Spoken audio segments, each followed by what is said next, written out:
সুপ্রিয় দর্শক, আসসালামু আলাইকুম। শুরু করছি আমাদের কথা। আপনারা নিশ্চয়ই এতদিন জেনে গেছেন যে এনিগমা মাল্টিমিডিয়া লিমিটেড একটি ওটিটি প্ল্যাটফর্ম তৈরি করছে যার নাম দোয়েল। আমরা খুব শীঘ্রই বাজারে আসব দোয়েল। সেই দোয়েলে কাজ করার জন্য আমরা একটা টিম তৈরি করেছি। সেই টিমের অংশ হিসেবে আমাদের সাথে কাজ করতে এসছেন শাহিন মাহমুদ।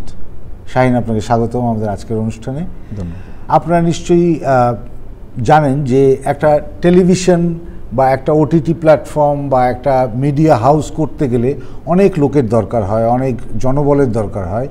এর মধ্যে কিছু সিনিয়র, কিছু জুনিয়র, কিছু এক্সপিরিয়েন্স, কিছু আনএক্সপিরিয়েন্স লোক থাকবে। এদেরকে নিয়েই একটা টিম তৈরি করতে হয় এবং আস্তে আস্তে সামনে এগিয়ে যেতে হয়।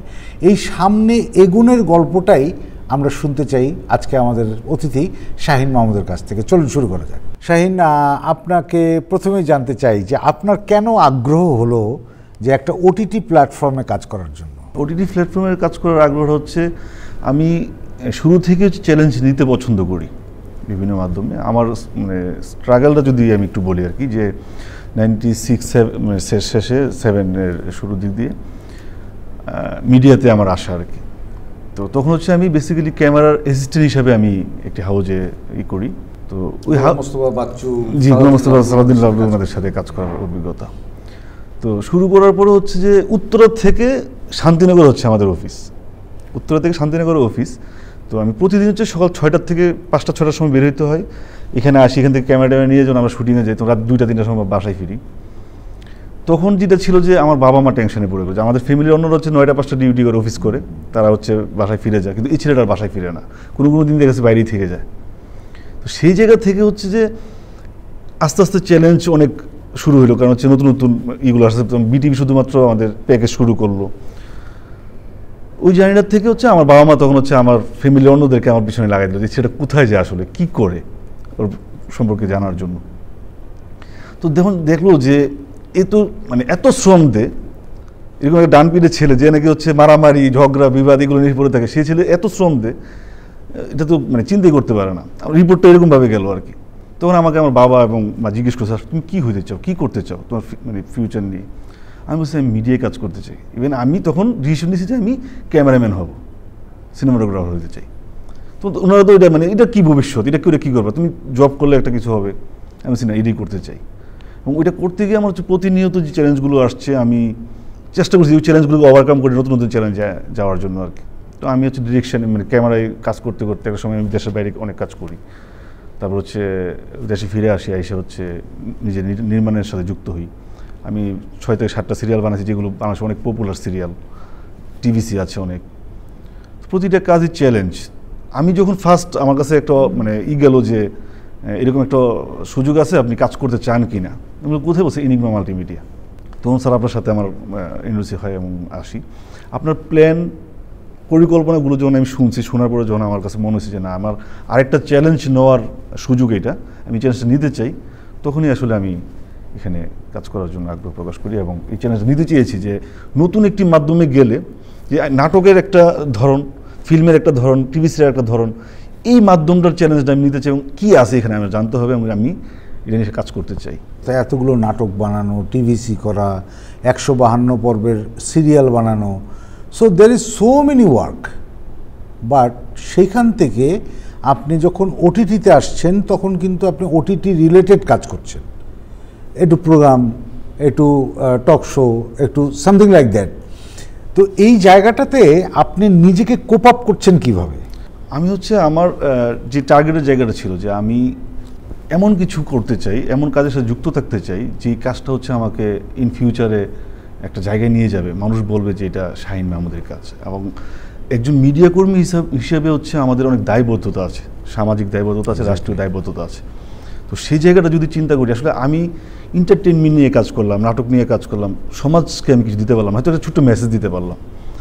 এই মাধ্যমটাতে কাজ করতে গিয়ে আমার যেটা ফিল হয়েছে যে আমি কাজ করতে করতে আপনার সাজেশন নিয়ে যে কাজগুলো আমি করে থাকি, আইটি সেক্টরে কাজগুলো করছি, যে এখানে এই কাজের মাধ্যমে আমি অনেক তরুণদেরকে উৎসাহিত করতে পারছি, উৎসাহিত করতে পারছি যারা আগামীর ভবিষ্যৎ নিয়ে চিন্তা করতে পারে।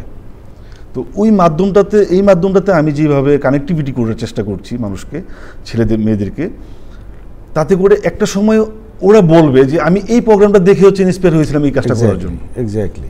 হ্যাঁ, তো এই যে ভালো লাগার জায়গাটা, আমি আমার 2-3টা প্রোডাকশন যাচ্ছে এখানে, আমার যে ফিডব্যাক আমি দর্শকের কাছ থেকে পাই, টেলিভিশন থেকে পাই, আমার কলেজদের কাছ থেকে পাই, এটা আমার কাছে অনেক বড় পাওনা বলে আমি মনে করি। সম্প্রতি আপনার একটা সাকসেসফুল কাজ আমরা যেটা নিয়ে কথা বলতে চাই সেটা হচ্ছে যে এনিগমা মাল্টিমিডিয়ার তৈরি একটি কন্টেন্ট চ্যানেল 24-এ যাচ্ছিল এবং সেই সার্চ ইঞ্জিন নামের এই প্রোগ্রামটার আপনি একজন পরিচালক। এই যে প্রোগ্রামের ফিডব্যাক, আপনি একটা প্রোগ্রাম তৈরি করেছেন যে এই প্রোগ্রামটা মানুষ দেখছে, মানুষ ইন্সপায়ার হচ্ছে, মানুষ এটা নিয়ে কথাও বলছে, এই জায়গাটার গল্পটা একটু আপনার কাছে জানতে চাই যে মানে এক কথায় আপনার অনুভূতিটা জানতে চাই। অনুভূতিটা হচ্ছে স্যার আমার, আমি যখন এনিগমা মাল্টিমিডিয়ার সাথে জয়েন করি তখন হচ্ছে ফার্স্ট অ্যাসাইনমেন্ট ছিল হচ্ছে আমার স্বপ্ন বুননের গল্প একটা প্রজেক্ট। তো ওই প্রজেক্টটা করতে করতে হচ্ছে যে আপনার অনুপ্রেরণায় এবং আপনার ইয়ে থেকে হচ্ছে আমি সার্চ ইঞ্জিনের ইয়েটা পাই। তখন আমার মধ্যে একটা অনুভূতি কাজ করে যে এই মাধ্যমটাতে কাজ করার অনেক জায়গা আছে, যেই মাধ্যমটা নিয়ে আমি কাজ করতে যাচ্ছি, সার্চ ইঞ্জিন। এটি হচ্ছে একটা ইনফরমেশন টেকনোলজি বেজ একটা অনুষ্ঠান। এটা হচ্ছে আগামীর ভবিষ্যতের একটা খুবই ভালো একটা জায়গা। এই জায়গাটাতে কাজ করতে পারলে আমার যেটা হবে যে আমার একটা বড় কমিউনিটির সাথে আমার একটা রিলেশন বিল্ড আপ হবে। আমার এই প্রোগ্রামটা থেকে হচ্ছে ইয়াং জেনারেশন হচ্ছে অনুপ্রাণিত হবে। এই কাজটা করতে গিয়ে আমার যেটা হয়েছে যে আমি চিন্তা করছি যে অন্য অন্য টেলিভিশনে বা ওটিটিতে কী ধরনের কন্টেন্ট হয়, তো সবকটাকে আমি দেখে তখন আমি চিন্তা করছি না, আমি যেটা করতে চাই এটা ডিফারেন্ট হইতে হবে, তা না হলে আমার এই অনুষ্ঠানটা কেন মানুষ দেখবে। তো ওই ডিফারেন্টের জায়গাতে গিয়ে সেটা হচ্ছে আমি ওই স্ক্রিপ্টটা ওইভাবে করি, মানে প্রোডাকশন ডিজাইনটা ওইভাবে করি, শুটিং, লোকেশন এবং টেলিভিশনে কাভারেজ, স্পন্সর, সবাই যাতে খুশি হয় এবং সবাই যাতে আমার এই প্রোগ্রামটা দেখে এবং আলোচনা করে, আমাকে নিয়ে যাতে আলোচনা হয়, ওই জায়গাটা আমাকে যেতে হবে। তো এই কাজটা স্যার আপনার অনুপ্রেরণায় এবং আপনার সহযোগিতায়, আপনার নিয়ে সেটা আমি যেভাবে করতে পেরেছি, আলহামদুলিল্লাহ যে মানুষ এত দ্রুত আমাকে রেসপন্স করছে এই কাজটা নিয়ে, এবং টিআরপিতে বাংলাদেশের হাইয়েস্ট র্যাঙ্কিংয়ে আমার এই প্রোগ্রামটা ছিল। স্পন্সরের ফিডব্যাক আমাকে নতুন আরও কাজ করার জন্য অনুপ্রাণিত করেছে এই কাজটা। টেলিভিশনের আপনি আগে কন্টেন্ট তৈরি করতেন, নাটক তো টেলিভিশনেরই সফটওয়্যার, তাই না? এই ইন্ডাস্ট্রি থেকে এখন ওটিটির মার্কেট, এই যে জার্নি বা ট্রান্সফরমেশন আমি যদি বলি, যে একটা জায়গা থেকে পরিবর্তনে আর একটা জায়গায় যাওয়া, এই জায়গাটাকে একজন মিডিয়া কর্মী হিসেবে, একজন মিডিয়া অ্যাক্টিভিস্ট হিসেবে আপনি কিভাবে দেখেন? টেলিভিশন মাধ্যমটা হচ্ছে যে একটা মানে ঘরে বসে মানুষ হচ্ছে রিমোট টিভি দেখে, আমি যা দেখাবো তাই মানুষ দেখতে হবে। আর ওটিটিরা হচ্ছে যে অপশনস অনেক, যে চাইলেই সে সুইচ করে চলে যেতে পারে অন্যদিকে আমার কন্টেন্ট যদি ভালো না হয়। টেলিভিশনটা আমাদের একটা সময় আমাদের টেলিভিশনের গল্পগুলো ছিল মৌলিক, খুব ভালো ভালো গল্পের নাটক হতো, আমাদের মা বোনরা ফ্যামিলি সবাই মিলে একসাথে আমরা দেখতাম। তো ওই মৌলিক গল্পগুলো হারিয়ে গেছে, এখন আর এই মৌলিক গল্পের নাটক হয় না। দর্শকের রুচির পরিবর্তন হয়েছে, তারা হচ্ছে সারাক্ষণ হচ্ছে এন্টারটেনমেন্ট নিয়ে থাকতে চায়, মানে শিক্ষণীয় কিছু বা পারিবারিক গল্প ওইগুলো আর এখন তারা দেখতে চায় না। তো ওটিটিটা একটা বিশাল প্ল্যাটফর্ম, এখানে হচ্ছে মানে চাইলেই পুরো ওয়ার্ল্ডকে একসাথে কানেক্ট করা যায়। যে মুহূর্তের মধ্যে আমি আজকে একটা লঞ্চ করলাম, এটা 1 ঘন্টার মধ্যেই ওয়ার্ল্ডের সব জায়গায় ছড়াই যাচ্ছে। আর টেলিভিশনটা হচ্ছে জাস্ট খালি একটা আমাদের কান্ট্রির মধ্যে বা আমাদের দেশের মধ্যে হচ্ছে সীমাবদ্ধতা থাকে। তো আমার যেটা হচ্ছে যে টেলিভিশনটা যেহেতু 21 ইঞ্চি একটা আছে ঘরের, মানে ড্রয়িং রুম টেলিভিশন, আর এটা হচ্ছে একটা বিশাল মাধ্যম। তো এই মাধ্যমটা ভবিষ্যৎ আগামী অনেক সুন্দর, আগামী ভবিষ্যৎ অনেক সুন্দর বলেই হচ্ছে আমি ওখান থেকে এখানে সুইচ করেছি। এবং আমি চাই যে আমার এমন কিছু কাজ করতে চাই যে কাজগুলো হচ্ছে আমি থাকবো না হয়তো, বাট এই কাজগুলো অনেক দিন ধরে থাকবে এবং মানুষ হচ্ছে ইন্সপায়ার হবে যে এটা শাহিন মাহমুদের কাজ, এবং এই কাজটা সে করে গিয়েছিল বলে আমরা এই ইনফরমেশনটা পেয়েছি এবং এটার থেকে আমি আজকে অনুপ্রাণিত হচ্ছি। আমরা কি একটা ইনস্টিটিউট করতে পারি না, যে এই ইনস্টিটিউটে আমরা সকল টেলিভিশনকে পার্টিসিপেট করাতে পারি? হ্যাঁ, তাই না? সম্ভব। কারণ সবাই কিন্তু ট্রেনিংটা চায়, সবাই চায় দক্ষ কর্মী তার কোম্পানিতে থাকুক, সেই তুলনায় তো আমরা কর্মী পাই না, আমাদের জন্য তো একটা বড় চ্যালেঞ্জ এটা। এবং আপনি যেটা বললেন খুবই সত্যি কথা, যে টেকনিশিয়ানের বড় অভাব। তো এই জায়গাটাতে যদি আপনার মনে হয় যে কখনো কোনোভাবে কন্ট্রিবিউট করা সম্ভব, তাহলে আপনি কিভাবে করতে চান? আমি প্রথমে যে জায়গাটায় কাজ করব, যে আমার ব্যাক হ্যান্ডে সাপোর্ট নিব আমি আগে।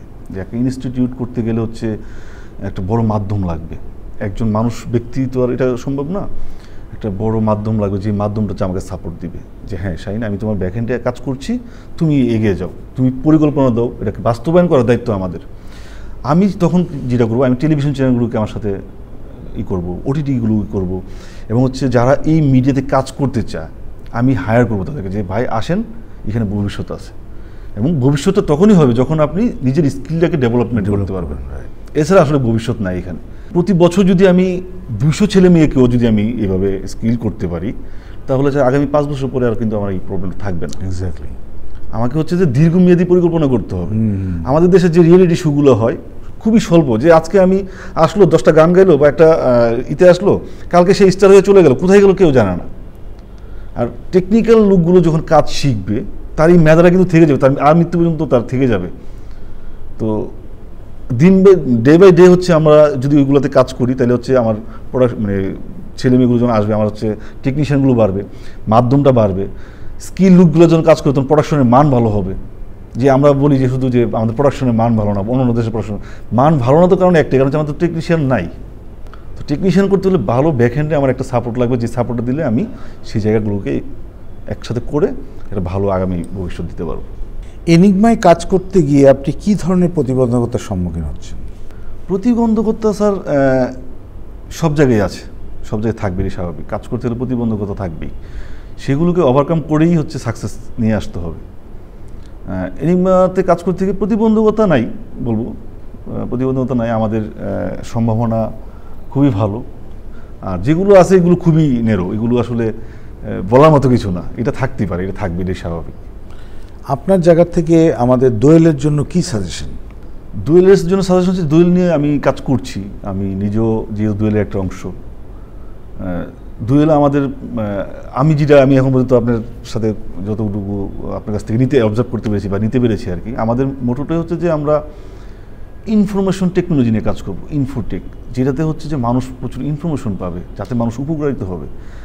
তো আমাদের টার্গেটটাই যে আমরা মানুষকে ইন্সপায়ার করতে চাই, মানুষকে ইনফরমেশন দিতে চাই, মানুষ যাতে একটা সময় বলে যে দোয়েল একটা ওটিটি আছে বাংলাদেশে, যে ওটিটিটা এই এই কাজগুলো করে থাকে। কারণ অনেক ওটিটি আছে যারা বিনোদন নিয়ে কাজ করে, বিভিন্ন মাধ্যম নিয়ে কাজ করে। আমাদের এই দোয়েলটা টোটালি ডিফারেন্ট একটা। এই পর্যন্ত আমি অনেকগুলো সার্চ করেছি বা দেখছি, আমি শুধু ইনফরমেশন টেকনোলজি নিয়ে, বা আমাদের আরেকটা মোটো আছে, সেটা যে শিশুদের নিয়ে কাজ করা, 6 থেকে 25 পর্যন্ত আমরা একটা মোটো আছে আমাদের। আমরা যে আগামী ভবিষ্যতের কথা বলি, আসলে 6 থেকে 25 এটা কিন্তু আমাদের আগামী ভবিষ্যৎ। যদি তাদেরকে আমরা ইন্সপায়ার করতে পারি, তাদেরকে যদি আমরা শিখাইতে পারি, আমাদের মাধ্যমে আমরা যেটা বলি যে সমাজ বদলের হাতিয়ার, বা সমাজকে কিছু দিতে হবে, একজন মিডিয়া কর্মী হিসাবে আমাদের দায়বদ্ধতার জায়গা থেকে যদি আমরা সেই কাজটা করতে পারি, তাহলে দোয়েল আগামীতে একটা আইডল হবে বলে আমার বিশ্বাস। এবং আমরা ওই জায়গাটাতে থাকতে চাই, যে আমরা মানুষকে বিনোদন দেব, শিক্ষা দেব, হ্যাঁ, পাশাপাশি মানুষ স্কিল ডেভেলপমেন্টের কাজগুলো, তথ্যগুলো আমাদের কাছ থেকে পাবে, যে কীভাবে মানুষ পাইতে পারে। শুধুমাত্র বিনোদনই জীবনের শেষ নয়, কারণ আমাকে শুধু বিনোদন তো আমাকে পেটে ভাত দিবে না, বা আমি বিনোদন দিয়ে তো আমার জীবন চলবে না। পাশাপাশি আমার এই কাজগুলো করা উচিত।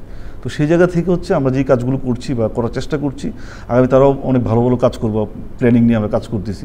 ইনশাল্লাহ আশা করি যে আমাদের ভবিষ্যৎ খুবই ভালো, এবং এটাকে মানুষ খুবই পজিটিভলি নেবে। আপনার যে এক্সপিরিয়েন্স, সেই এক্সপিরিয়েন্সের জায়গা দাঁড়িয়ে থেকে আপনার দোয়েলের জন্য সাজেশনটা কি হবে?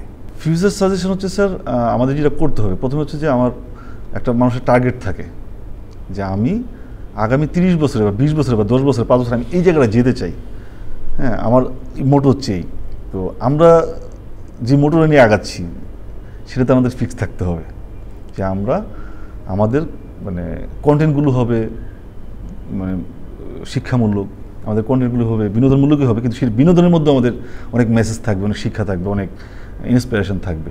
দোয়েল যে কাজগুলো আরও করতে পারে, আমাদের আরও কিছু প্ল্যানিং আছে, এডুটেক নিয়ে প্ল্যানিং আছে, তারপর প্রেজেন্টেশন হার নিয়ে প্ল্যানিং আছে, তারপর আরও অনেক অন্য অন্য প্ল্যানিংগুলো আছে। আমরা যদি এই প্ল্যানিংগুলোকে বাস্তবায়ন করতে হবে, আমরা যদি ওটিটি লঞ্চ করে যদি আর বসে থাকি তাহলে হবে না। আমাদেরকে ওই মানে প্রতিটা প্রোগ্রামে আমরা যে 2030 পর্যন্ত বা 35 পর্যন্ত আমরা একটা মিশন নিয়ে নেমেছি, সেই মিশনটা আমাদেরকে কমপ্লিট করতে হবে। আমি হয়তো বা ডিটেলস প্রোগ্রামের নামগুলো বলতেছি না, আমাদের তো একটা প্রোগ্রামের শিডিউল করা আছে, সেগুলোকে বাস্তবায়ন করতে হবে। সেগুলোকে যদি বাস্তবায়ন করতে না পারি স্যার, তাহলে আমাদের ভবিষ্যৎ ভালো হবে না।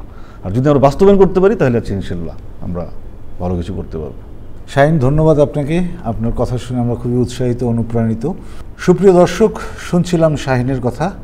শাহিন মাহমুদ এতদিন ধরে মিডিয়া কর্মী হিসেবে কাজ করছেন, প্রচুর নাটক, টিভিসিতে কাজ করেছেন এবং উনি এখন ওটিটিতে একজন সিনিয়র প্রডিউসার হিসেবে কাজ করছেন এবং সেখান থেকে উনি আমাদেরকে অনেকগুলো জায়গায় আমি বলবো যে আমাদেরকে চোখে আঙুল দিয়ে দেখিয়ে দিচ্ছেন যে আসলে আমাদের গোলটা কী হওয়া উচিত। আমরা 2030 সাল বা 2035 সাল নাগাদ আমরা কোন জায়গায় পৌঁছতে চাই, সেই অনুযায়ী আমাদের বিভিন্ন প্রোগ্রামের প্ল্যানিং অথবা আমি বলবো যে স্ট্র্যাটেজির জায়গাগুলো যদি আমরা ঠিক করে নিতে পারি, নিশ্চয়ই সামনের দিকে আমরা অনেক বড় কিছু করতে পারবো। আপনারা যারা ধৈর্য ধরে এতক্ষণ আমাদের কথা শুনছিলেন, আপনাদের কাছে অশেষ কৃতজ্ঞতা।